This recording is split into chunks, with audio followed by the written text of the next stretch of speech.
بسم الله الرحمن الرحيم السلام عليكم ورحمة الله وبركاته داوديال دونيدا ميل والبودي لا سقطان وديار جرو داوشada iyo la socodka barnaamijka dabagalka wararka oo qayb ka ah tire barnaamijyo ah oo loogu talagalay bulshada Soomaaliyeed inay kala socdaan marxaladaha kala duwan oo marayo dalka Soomaaliya xaaladaha kala gedisan iyo siyaabaha la isku haysto siyaasadii dalka marxaladaha hagaagoodu oo aad u adkaaday iyo isbedelada siyaasadeed ee dalka ka jira farqiga dawladda federaalka Soomaaliya kaalinta mugtale oo ay xildhibaanada dawladda sameynayaan madaxweynihii Soomaaliya oo xalay ka cararay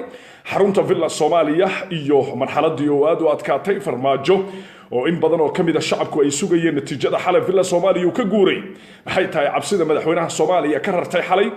villa Soomaaliya barnaamijka ayaan idinku hayaa sidoo kale xiisaha iyo bogadinta ballaaran ee ka aadan dadka taageersan baarlamaanadii mooshinka ka waday gudoomiyaha baarlamaanka oo maanta iyaguna shir jaraa'id ku qaban doona magaalada Muqdisho odayaal dhaqameedyo qaatay lacago fara badan oo iyaguna aan idinkaga hayo warbixinadii ugu dambeeyay villa Soomaaliya oo gilgilinaysa qayb ka mid ah shacabka Soomaaliyeed oo maanta heli doona natiijadii ugu dambeysay gudoomiye Maxamed Mursal oo shacabka la hadli doono baarlamaankii mooshinka ka keenay madaxweynaha Soomaaliya mudane Maxamed Cabdullaahi Farmaajo oo rajadoodu ay tahay 100% iyaga oo maanta shir wada jira ku qaban doona magaalada Muqdisho xarunta wadanka Soomaaliya isdiidankii iyo siyaasadii hardankii kala duuna oo aad u kululaaday qayb ka mid ah odayaal dhaqameedyada iyo culimaa u diinka gobolka Banaadir oo qaarkood laaluush qaatay laaluushkaasi oo lagu soo bandhigi doono hadduu alla idmo marxaladaha adag oo dalku marayo iyo sida ummadda Soomaaliyeed ay maanta arki doonto dad fara badan oo aan idin hayo magacyadooda oo laaluushka ay qaateen awadeed soo bandhigi doona waxyaabo ummadda Soomaaliyeed ka nixin doona u diyaar garooba wararkii ugu dambeeyay natiijadii aad sugayseen in badan oo kamid ah shacabka Soomaaliyeedna waxay xilligan oo kale wada dhowrayeen inaan idin hayo natiijadii ugu dambeysay mooshikii waa lagu kala baxay madaxweynihii villa Soomaaliya go'aan ayuu qaatay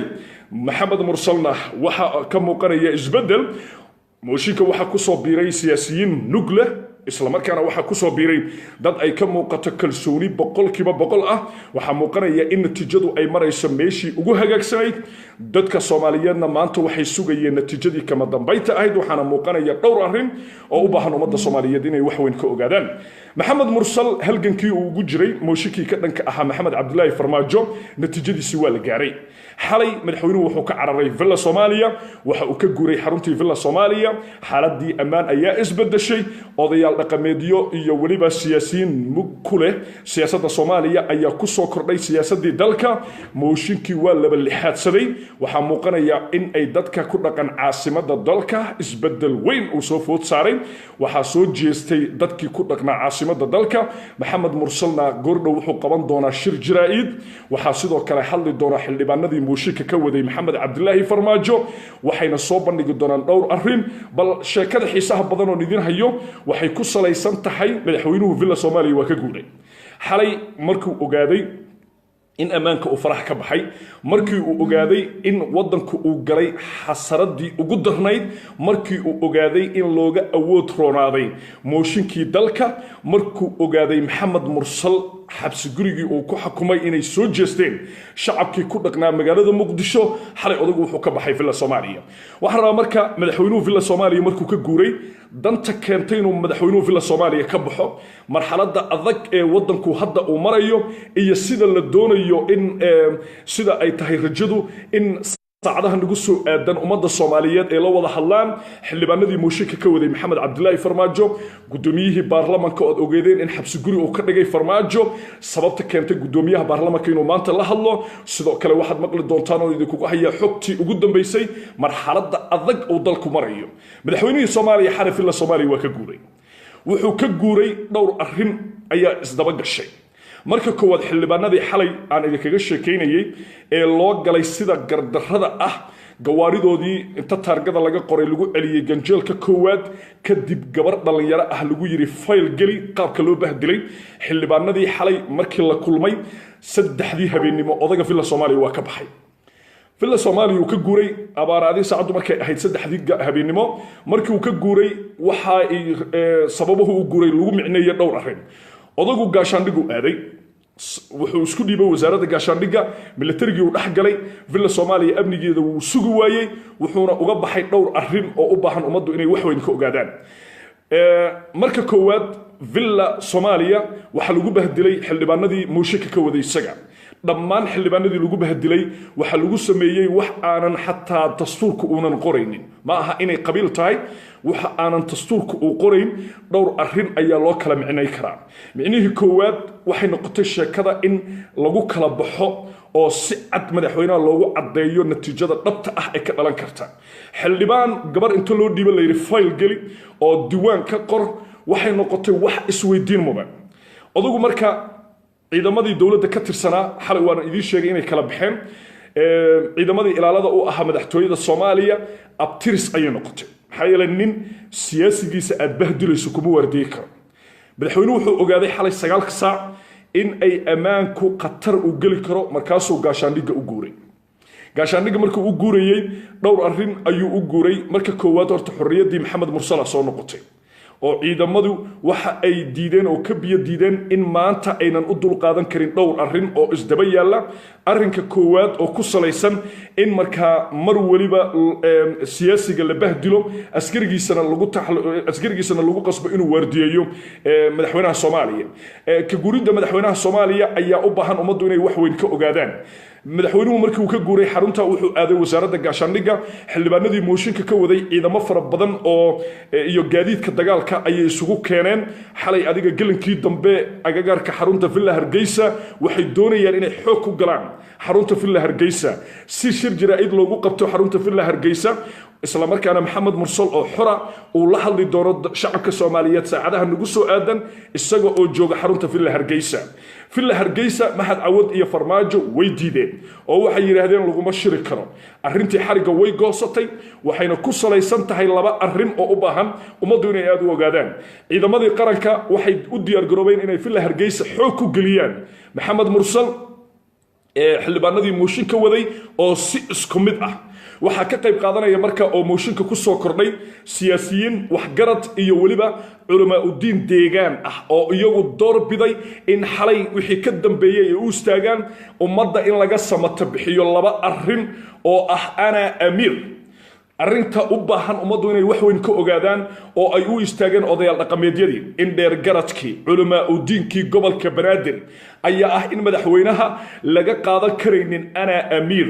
oo inta badan lagu bahdilayo siyaasiga gobolka Banaadir ka soo jeeda culumadii gobolka Banaadir ka soo jeeday waxgaradkii gobolka Banaadir ka soo jeeday ciidamadii qaranka markuu way kala baxeen beelihii abgaal iyo habargidir waxay si toos ah uga baxeen ilaaladii madaxtooyada Soomaaliya waxa ku soo kordhay ilaaladii madaxtooyada Soomaaliya laba arrin oo u baahan ummaddu inay aad u ogaadaan militarigu wuxuu noqday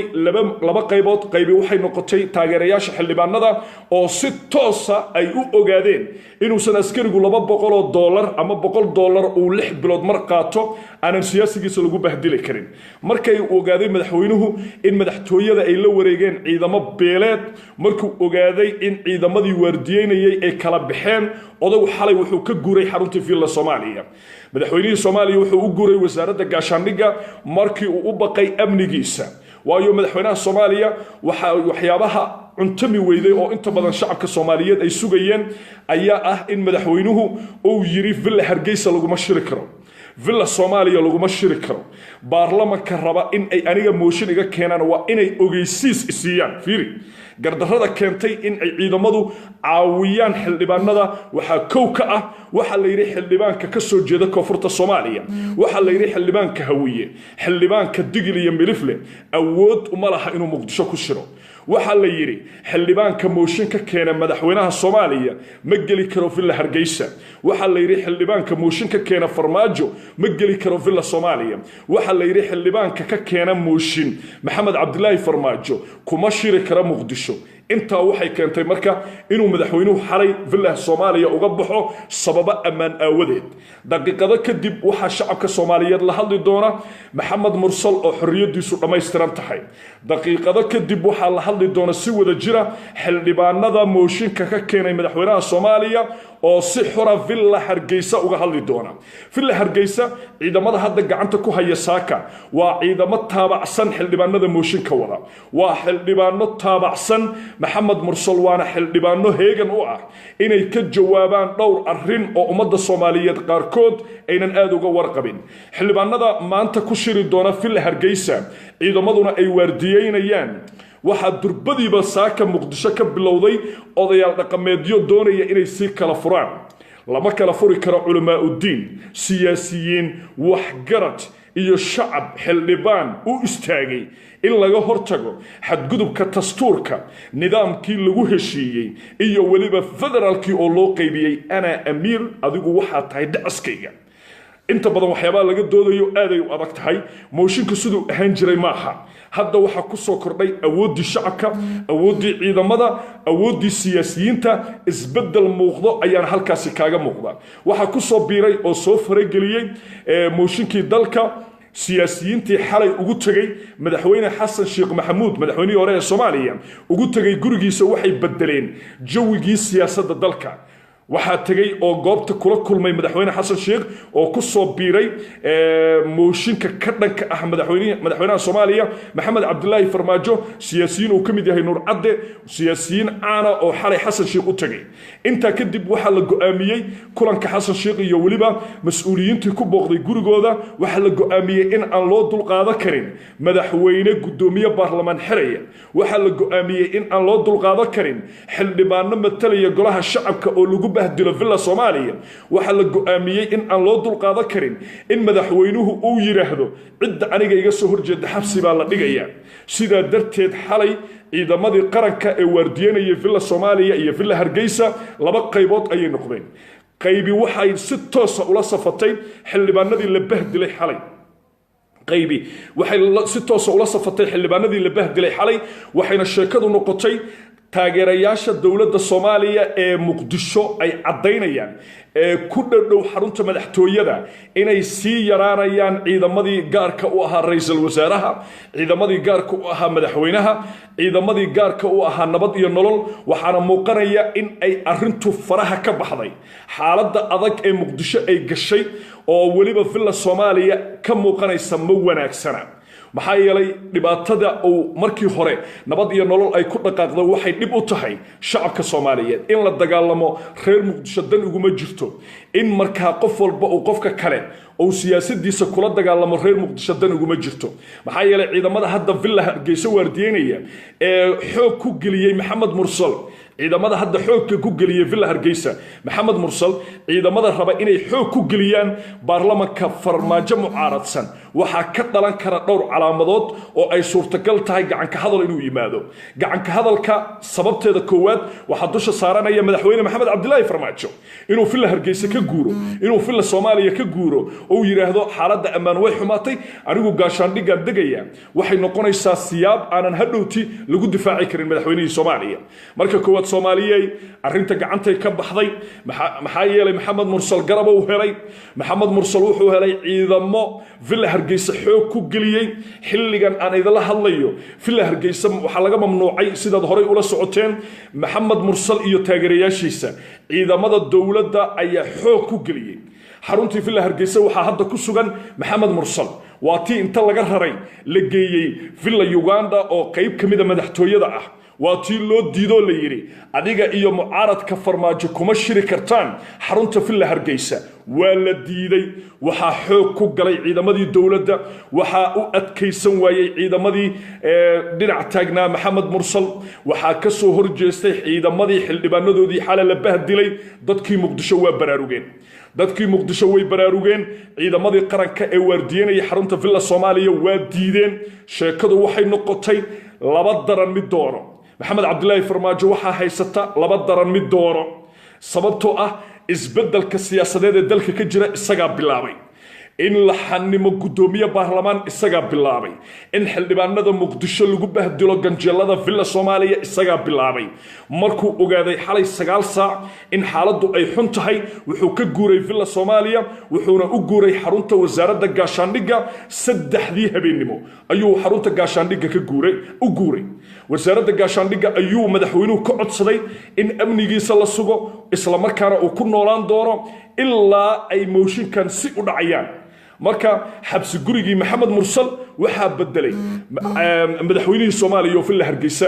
iyo villa Soomaaliya ka guuray xabsi gurigii Maxamed Mursal waxa bedelay inuu madaxweynuhu maanta amnigiisa ku sugaayo xarunta villa Soomaaliya sheekadu marka aad ayay u qaraar tahay way ka gudubtay mooshin waxay u gudbaysaa hadda in ciidamadii qaranka lagu tartamo waxay dantu keenaysaa wixii shalay laga digayay maanta inuu dalku galo waxaan aad uga xumahay boqolaal arday oo Soomaaliyeed oo Muqdisho jooga in waxbarasho la'aan ay soo food saarayso waxaan aad uga xumahay garab rarato masaakiin ah oo aan waxba galabsan ayaa dhibaato la kulmaya Soomaaliyay digniinta hadda taagan aad ay culus tahay Soomaaliyay baraaruga fahma hadalka socda Soomaaliyay iftiimiya xaaladda siyaasadeed ee dalku marayo farmaajo wuxuu shalay sameeyay ayaa maanta haysata farmaajo wuxuu shalay ku sameeyay Maxamed Mursal ayaa maanta haya Maxamed Mursal shalay waxa laga mamnuucay xarunta Villa Hargeysa waxa la yiri Villa Soomaaliya soo ma gali kartid waxa la yiri xildhibaan walbo aniga iga soo horjeeda xarunta Villa Soomaaliya ma soo gali karo natiijadiisii waa tan marka maanta waxay gaareen ciidamadii dawladda inay Maxamed Mursal xoog ku galiyaan Villa Hargeysa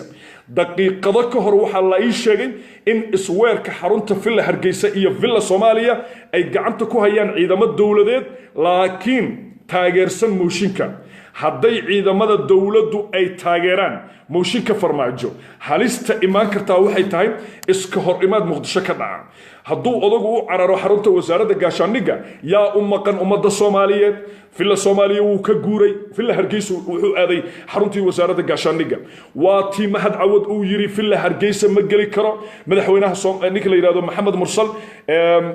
gudoomiyaha baarlamaanka sheekada xiisaha badan ee soo socota oo aan rabo ummaddu inay ogaadaan ayaa ah markii uu tago Maxamed Mursal gudaha Villa Hargeysa wariyaasha loo yeeri doonaa daqiiqado kadib wariyaashu waxay tagi doonaan Villa Hargeysa meeshii uu mahad cawad iyo Maxamed Cabdilaahi Farmaajo ay u diideen inuu Maxamed Mursal ka hadlo maanta wuu tagay wuxuuna la hadli doonaa warfidiyeenada muxuu ku dhawaaqi doonaa wuxuu Maxamed Mursal maanta isaga iyo xildhibaanadiisuba ay dhihi doonaan inuu Maxamed Cabdilaahi Farmaajo madaxweynaha Soomaaliya ahayn ilaa mooshinka u dhinac u dhaco maanta waxa lagu dhawaaqi doonaa madaxweynaha Soomaaliya inuusan ahayn Maxamed Cabdilaahi Farmaajo ilaa mooshinka u dhinac u dhaco kusimaha madaxweynaha Soomaaliya inuu yahay Maxamed Mursal sheekada meesha ay ka qaraar tahay maantay maraysaa mooshinkii shalay xal loo waayay maanta culayskeedii la hayaa mooshinkii shalay lagu dhibaateynayay ummadda maanta natiijadeedu ay tahay ciidamadii qaranka laba garab ay u kala jabeen Villa Soomaaliya waxa gacanta ku haya ciidamo u daacada xildhibaanada mooshinka wada waxa ka soo horjeeda xildhibaanadaasi ciidamadu ay taageerayaan waxa ku jira xildhibaano mukule xildhibaano awood kule gobolka Banaadir ciidamadii waxa ay ogaadeen inaysan mushaar $100 ah 6 bilood ba aysan hal mar qaadan karin xildhibaankooda in ganjaalka lagu bahdilo iyaguna ay mushaar sugaan ciidamada waxa uu cuntumi waayay nabad sugidii qaranka ciidamadu inay arki waayeen gudoomiye baarlamaan oo madaxweynuhu jeelka uu dhigayo markay garowsadeen arinta odaygii Farmaajo ahaa wuxuu xalay ogaaday in habay yaraatay uunan ka badbaadi karin markaasuu xalay ka guuray xaruntii Villa Soomaaliya guuritaanka madaxweynaha qaxa cusub oo madaxweynuhu uu ka qaxay xarunta Villa Soomaaliya waxay muujinaysaa isbedel soo food saaray shacabka Soomaaliyeed haddaba qayre xafiiskiisa maxaa laga amray markuu madaxweynuhu ka guuray xarunta Villa Soomaaliya oo u guuray wasaaradda gaashaandhigga xafiiska ra'iisul wasaaraha waxa ka soo baxay lacag laaluusha oo la siiyay laba oday dhaqameed labada oday dhaqameed ayaan idin kala sheegayaa mid waa ugaas Cabdidaahir Cagajabay ayaa la yiraahdaa waxa uu lacag la qaatay oo aan idin sheegi karaa oday dhaqameedka la yiraahdo Maxamed Xasan Xaad xalay waxa la siiyay lacagta la siiyay ugaas Cabdidaahir iyo waliba Maxamed Xasan Xaad waxa ay qiimaheedu gaaraysaa $15,000 midkiiba $15,000 waxa lagu siiyay inay u istaagaan ugaaska iyo xaad inay soo shartagaan oo ay la yimaadaan oday dhaqameedyo ka soo kala jeeda Habargidir Abgaal iyo Mursade oday dhaqameedyadaasi waxa soo garb istaagi doona culama udiin iyo indergarad ma hubo laakiin waxa la ii sheegay Sheekh Nuur Baaruud Gurxan inuu hadli doono oo ka mid yahay culimada dhihi doonta waa baadil mooshinka Farmaajo culimada dhihi doonta mooshinka Farmaajo waa baadil waxa kamid ah Sheekh Ahmed Sahla kamid ah Sheekh Nuur Baaruud Gurxan ayaa dhihi doona Farmaajo waxa lagu haysto waa baadil waxa hadli doona oday dhaqameedyo ka soo kala jeeda Abgaal Mursade iyo Habargidir sida uu sheegay ugaas Cabdidaahir iyo waliba Maxamed Xasan Xaad waxay tashkiilin doonaan oo ay ummadda hor keeni doonaan xalay ayaan arrintaas idiin sheegay in sheekada lagu kala furfuri doono in sheekada lagu kala dili doono oday dhaqameed walba in lacag la siiyo waxaa muuqanaysa marka in oday dhaqameedkan ugaas cabdidaahir iyo weliba maxamed xasan xaad hadday soo kiciyaan odayaasha ka soo kala jeeda abgaal murusade iyo habargidir waxaa muuqanaysa inay dhabarjab ku keeni karto hadalka maxamed mursal waayo maxamed mursal saacado kadib ayuu warbaahinta la hadlayaa gudoomiyihii baarlamaanka ee jeelka ku jiray farmaajona uu jeelka dhigay daqiiqado kadib ayuu warbaahinta la hadli doonaa waxa warbaahinta la hadli doona xildhibaanadii mooshinka waday iyagoo xora ayay Villa Hargeysa kula hadli doonaan hadalka maxamed mursal iyo gelitaanka Villa Hargeysa waxay ku soo beegmaysaa xalay 9 saac bar farmaajo uu ka cararay Villa Soomaaliya wuxuu u guuray wasaaradda gaashaandhigga maxaa laga dhaxli karaa hadday culimadu qayliyaan ciidanku ay la saftaan mooshinka maxaa laga dhaxli karaa Soomaaliya markii hore maxamed mursal iyo xildhibaano kooban ayaa mooshinka ka qayb galayay hadda sheekada gacantay ka baxday waxa soo galay siyaasiyiin rug caddaa ninkii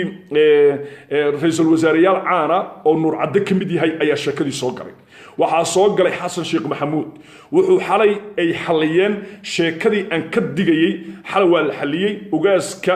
iyo indergaradka iyo oday dhaqameedka abgaal xalay Nuur Cadde iyo Xasan Sheekhba waxa ay ka hortageen xayndaabkii uu maleegay Cali Maxamed Geedi xayndaabkii uu Salaad Cali Jeelle maleegay xalay waa la xaliyay odayaasha abgaal marka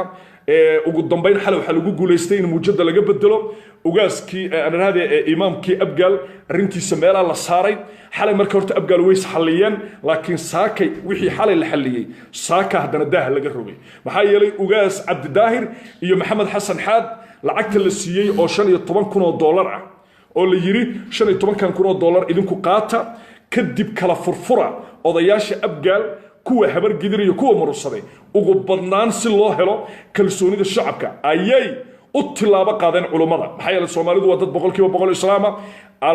qofka Soomaaliga markuu areysan yahay hadii lagu yiraahdo alla ka baq wuu degayaa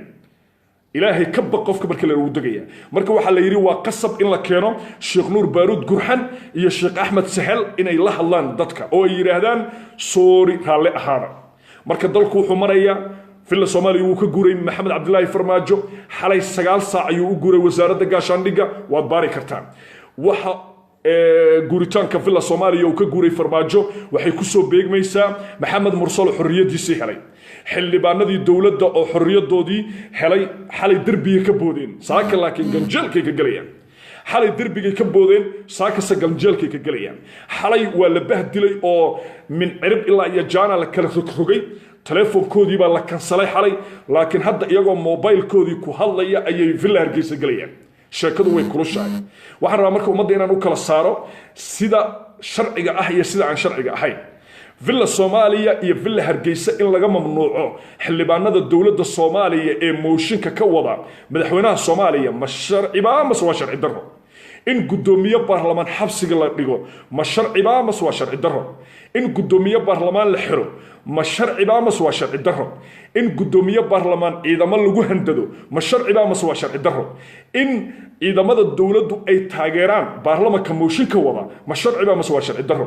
ra'iisul wasaaruhu inuu aamuso ma sharci ba ama waa sharci darro waxa wanaagsan qofka islaamka inuu intaas ifiyo qofka Soomaalidu ay dhab ka tahay waa inuu eegaa madaxweyne gudoomiye baarlamaan xiraya ma sharci ba ciidamo dawladeed oo lagu amrayo ninkan waa raxan weyn ee xira ma sharci ba ciidamo dawladeed oo lagu amrayo ninkan waa mucaaradka farmaajo xira ma sharci ma waa sharci darro Soomaaliyeey waxa wanaagsan inaad kala ogaataan intaadan xanaaqin waxaad isku daydaa inaad ogaato keeba sharciya keeba sharci darro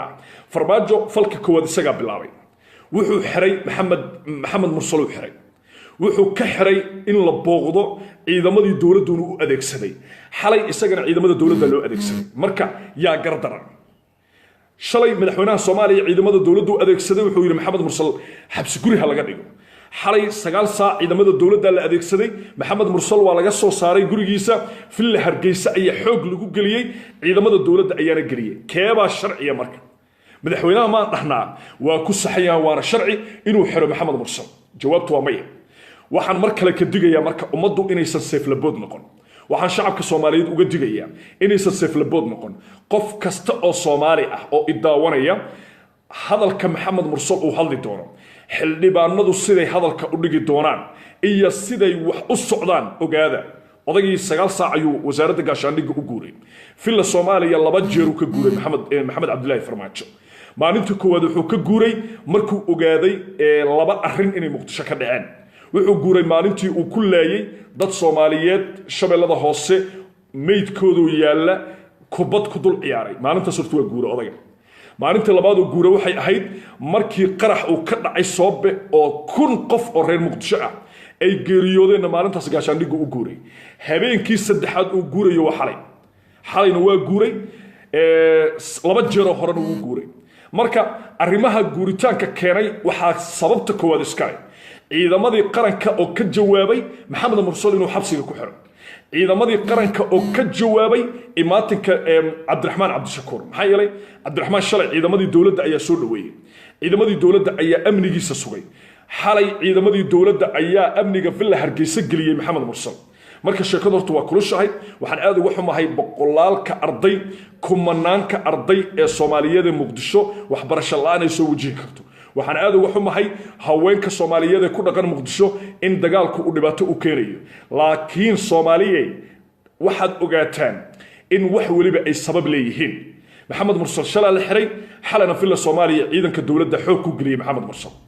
shalay waxa la xiray Maxamed Mursal maantana waxa ka guuray villa Hargeysa iyo villa Soomaaliya madaxweynaha Soomaaliya Maxamed Cabdullaahi Farmaajo sababta xoog lagu galiyay Maxamed Mursal waxay tahay Farmaajo ku yiri Mahad Cawad waxaad ku dhawaaqdaa Mursal iyo kooxdiisu mamnuuc ay ka yihiin villa Hargeysa yaa gardaran marka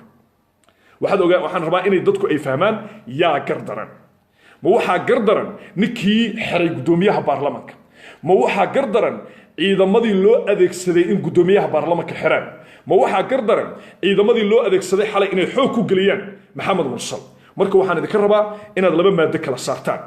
yeysan sheekadu qabiil noqon dadka ka soo horjeeda mooshinka mooshinkaasi diidan yeysan u fahmin inay arintu qabiil tahay ciidankii shalay Maxamed Mursal la yiri waa raxan weyn fiir waa raxan weyn hal xiro ciyaar ma Muqdisho jooga waa digil iyo milif la xabsiga dhiga ciidankii dawladda la yiri nin yaro yaw raxweyn oo iska yar inuu maanta nagumaysto ma xabsiga dhiga hadduu madaxweynuhu shalay ku saxnaa inuu xiro Maxamed Mursal maanta in xoog lagu galiyo xarunta villa Hargeysa ma ku qaldan yahay ciidamadu shalay Maxamed Mursal ay xireen oo cali miskiin yaro iska raxweyn waaye hal xiro maanta xoogay ku galiyeen villa Hargeysa yaa qaldan marka ma sargaalkii shalay amarka la siiyay Mursal xir la yiri ma qaldan ma sargaalka hadda amarka qaba ee la yiri mahad salaad xildhibaan fiqi xulufada baarlamaanka hal geliyo xarunta Hargeysa ninkii yiri ma qaldan sidee lagaga aaminayaa qofka taageersan shalay in la xiray sidee laga aaminayaa Maxamed Mursal waa raxweyn hal xiro waa sharci villa Hargeysa in la xoog lagu galiyana waa sharci darro see lagaga aaminayaa waxa la rabaa dadka marka la hadlayso inaad ogaatid dadka aqoon badan ku daawanayo dadka aqli badan ku daawanayo dadka shactiro badan ku daawanayo dadka fawdo badan ku daawanayo waxa wanaagsan in aad cadayso xaqiiqda dhabta ah ummadda eeday laakiin cadayn la imaw tusaale villa Hargeysa ka guuray villa Soomaaliya wuxuu u guuray xarunta gaashaandhigga u guuray waa inaan sabab la imaada ma ahan inaan iska dacayeeyo waa inaan keenaa sababta uu villa Soomaaliya uga cararay Farmaajo waa inaan keenaa sababta villa Soomaaliya uu xalay uga guuray lama rabo inaad iska hadasho waa inaad qofka aad wax u sheegayso aad keentaa ficil iyo wax cad madaxweynuhu wuxuu guuray markuu Maxamed Mursal xiray madaxweynuhu wuxuu guuray markuu xildhibaanada u diiday villa Hargeysa waa inaad cadayn la timaadaa waa inaad dadka tustaa sharciga waa inaad dadka u sheegtaa war askarigii Maxamed Mursal xiray ma ku qaldan yahay inuu xoog ku geliyo xarunta villa Hargeysa Maxamed Mursal ilaa shalay asaa xiray war ciidanka qaranka miyuusan qabiil kasta lahayn haddii raxweyn la yiri yaw maskiina wax lagu tuuro bari maxaa ku xigi kara bari ninkani Soomaaliya nin federaal ah ciidanka adiga ku wardiinaya amarka siinayso baranbar miya marka dhiig la'aan miya eber shalay marka tiri raxweyn waa odaga lagu tuuro bari maxaa ku xiga adigu inaad ka cararto xarunta villa Hargeysa ninka la yiraahdo Maxamed Mursal xabsi ku jira adiga sideed kalsooni ugu qabaysaa inaad villa Soomaaliya joogto sidee bay ku suurtagelaysaa xaqiiqda dhabta ay ku aadan arrinta mahad salaadaa tiri halla baaro kastuumadiisa la baaro waxaa tiri xildhibaan fiqi iskaalshada ha laygaga baaro xildhibaan fiqi hadduu tuug noqday mahad salaad hadduu tuug noqday oo aad tiri filla soomaaliya markay galayaan kastuumadooda hala baaro maxaa kuu soo baxaya marka askariga aad tiri filla soomaaliya ninkii ii imaanaya iga baara xataa iskaalshadiisa berri markuu baaro saa dambe see looga dhaadhicinaya kow mushaar dhammaystiran ma siisin labo shalay ayaa tiri guddoomiye baarlamaan xer xalay ayaa tiri ha layga baaro xildhibaanada fiiri xildhibaan gaariga taargadiisa laga qoray berri hadduu dhinto yaa dembigiisa iskale alle ka sukow yaa iskale ficilka xildhibaanka taargada gaarigiisa aad diwaan gelisay haddii berri la dilo ka war xildhibaanka aad fayl ku qoratay informationkiisa haddii berri la dilo ka war filla soomaaliya ma waxaa ka mamnuuca dadka u dhashay hawiye iyo raxaweyn filla soomaaliya ma waxaa ka mamnuuca xildhibaanka daarood ee muushika kaa keen filla soomaaliya ma waxaa ka mamnuuca ninka direed ee muushika kaa keen beesha shanaad ee muushika kaa keenta filla soomaaliya ma mamnuuc bay ka tahay ciidamada qaranka soomaaliya laba qaybood yaa u qaybiyey bal eega soomaaliyeed haddaad aragtaan filla hargeyso maxamed mursal xoog lagu geliyey ha xanaaqin shalaal la xiray war gar islaamaa loo yahay war dadku waa dad soomaali ah war ummaddu waa ummad cad haddii filla hargeysa maxamed mursal xoog lagu geliyey adaa yiri soo ma geli karo adaa amray madaxweynaha yiri soo ma geli karo maxaa yeelay waa raxaweyn yaw waxbay u maha waa raxaweyn yaroo iska kooban af xildhibaanadii qaranka adaa ku sheegay inay yihiin qarandumis waayo xildhibaanaad tiri qarandumis waa midaad tiri waa iska raxaweyn muqdisho muxuu ka taraya hadday berri soo qalab qaataan markaad tiraahdo waa qarandumisa iska celiya waa dhibaato horta waxaan aad uga xumahay colaad la buubuuniyo colaad ma wanaagsano ummad laysku iftiimiya ma wanaagsano laakiin soomaalidu waa inay ogaadaan ficil walboo jiri karaa marka waxaa jiri doona dad kale oo iyaguna idinla hadli doona hadduu alla idmo saacadaha nagu soo aadan social media waa gilgelinayaan waxaa imaan doona oday dhaqameedyo dhididka saas u tiraya waxaa imaan doona cimaamad la tuurayo waxaa imaan doona wax badan waana badanaa imaan doonta waxaan taageerayaa qof kasta oo xorriyatul qowlka la yimaada waan taageerayaa waxaan taageersanahay qof kasta oo soomaaliyadoo hadla laakiin soomaalida mid yaa lagu jahwareerin hadday ciidamada maanta xoogga ku geliya maxamed mursal filla hargeysa ay qarandumis yihiin ciidamadii shalay xabsiga dhigay ma qarandhis bay yihiin marka intaasaan rabaa inaad ogaataan maxamed mursal shalay xabsigaa la dhigay ciidanka dowladda xabsiga dhigay maanta maxamed mursal filla hargeysa waa laga mamnuucay ciidamada dowladda geliya nuur cadda waa tuug xasan sheekh waa eber xildhibaan fiqi waa cirka mahad salaad waa tuug inta kalena waa wadani soomaalida waxaan idinka rabaa inaad ogaataan kelmadda xildhibaanka iskaalshadiisa la baaray iyo kastuumadiisa maanta askartii ayaa xoog ku geliyay filla hargeysa mahad salaad xalay waxaad ku qasabteen inuu derbi ka boodo saakase garab wuxuu ka gelayaa ganjeelka waayahay ma qaran lagu dhisayaa mahad salaad inuu derbi ka boodo ma qarana la dhisaa markaa ma waxay noqonaysaa mahad salaad inuu ganjeelka maanta ka boodo qaran dhisid miya inuu axmed macalin fiqi daaqada ka galo sida tuug fiiri war xildhibaanadii aad ku kalifteen inay ganjeelka doolli camal galaan war gabdho waaweyn oo miisaankooda 150 kiilo gaaraya oo xildhibaano ah oo miisaankooda culus oo say u socdaanba ilaahay ogyahay ayaad ku qasabteen inay derbi koraan fiiri qof kasta oo aad daawataan waxaan idinka codsanayaa hal su'aal inaad weydiisaan war ma sharci baa islaan 150 kiilo ah inay derbi korto ma sharci baa xildhibaan in kastuumadiisa la baaro markuu gelayo filla hargeysa ma sharci baa in la diwaan geliyo wax aan weli la arag ma takoorid baa madaxweyne mooshin laga keeno 2 maalin ka hor waxaan idiin sheegay xafladahan inay dhici doonaan oo mooshinka looga soo horjeesto aayado badan la soo daliili doonaa inay amiirka in lagu xadgudbo inay dembi tahay waa la soo daliili doonaa marka walaalayaalow laba kala saara eelaay ama raxaweyn ama digil iyo milifle muqdisho mamnuuc ka yahay aayadaas meel loo fasiraa laga rabaa qof kastoo daawo doontaan wajigiisa eega tusa qofkaasi jawaabta aad qabtaan eega xamaasadiisa ku kalifa qofka in aad weydiisaan dhowr su'aal gacmahaaga ma xayirno weydiiya war miskiinkan derbi uu ka boodee sharci miya war weydiiya sharciga markii mooshinka la keenay kadib filla hargeysa lagu soo rogay war daawada mahad cawad wuxuu ku hadlayay wargudoomiye ku-xigeenka labaad daawada wuxuu ku hadlayay wuxuu leeyahay mursal waa ka mamnuuc filla hargeysa wuxuu leeyahay xildhibaankii raba inuu meel ku shiro waa inuu annagana wargeliyaa war ilaaha idinku dhaariye waa sharcigeen